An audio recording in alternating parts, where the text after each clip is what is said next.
If you watch my videos, you already know what I think about Western politicians and the media. Every generation looks back at the cowards of previous generations and says, look at those cowards. How could they sit back and watch that happen? And that's what future generations will say about our leaders and reporters.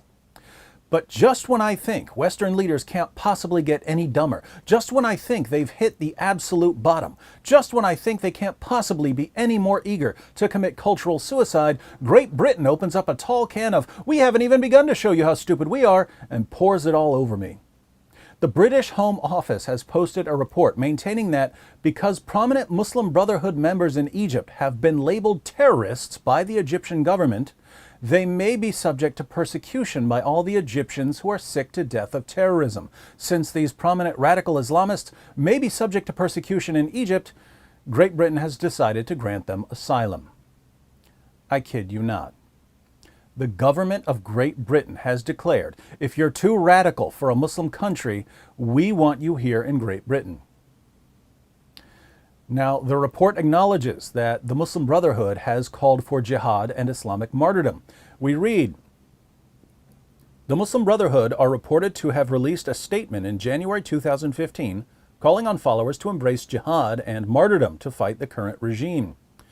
And the report grants that the degree of involvement in promoting jihad and martyrdom may be grounds for excluding a jihadi from Great Britain.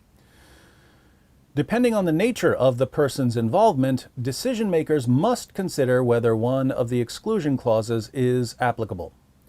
So even though the group has called for jihad and martyrdom, this isn't necessarily a problem for members, so long as the members can't be clearly tied to any specific attacks. That makes sense. Let's look at the policy summary. The Muslim Brotherhood has been designated a terrorist organization in Egypt, and members may be prosecuted under the Penal Code. And was there a reason for designating the Muslim Brotherhood as a terrorist organization? Could the reason be that it's actually a terrorist organization? Many senior and mid-level leaders of the Muslim Brotherhood have been arrested, face prolonged detention, while some have been handed death sentences. Thousands of members and supporters have also been arrested, particularly during demonstrations by the state security forces. Some members and supporters have been killed and injured during the same protests. And was there a reason for arresting these Muslim Brotherhood leaders? Could it be that their message and goals and tactics are detrimental to public safety and to the well-being of non-Muslim Brotherhood members? Those with a high profile in the Muslim Brotherhood or who have been politically active, particularly in demonstrations, may be able to show that they are at risk of persecution, including of being held in detention, where they may be at risk of ill treatment, trial also without due process, and disproportionate punishment.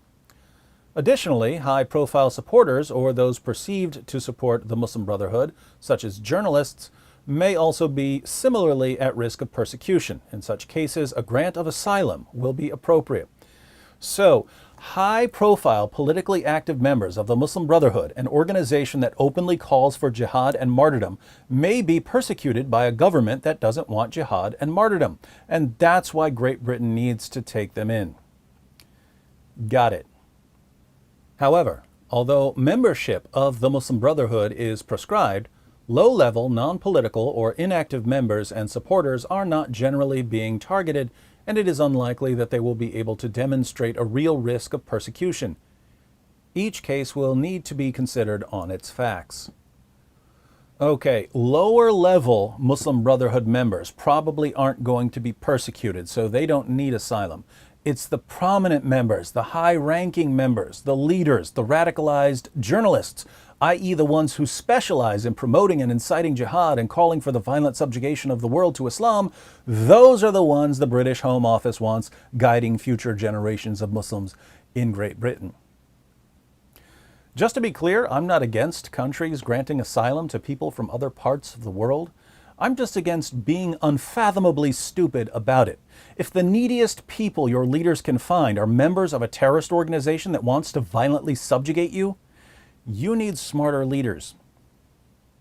Now that the British government is doing one of the dumbest things ever done by any government, I guess all we can do is sit back and wait for British leaders to outdo themselves once again.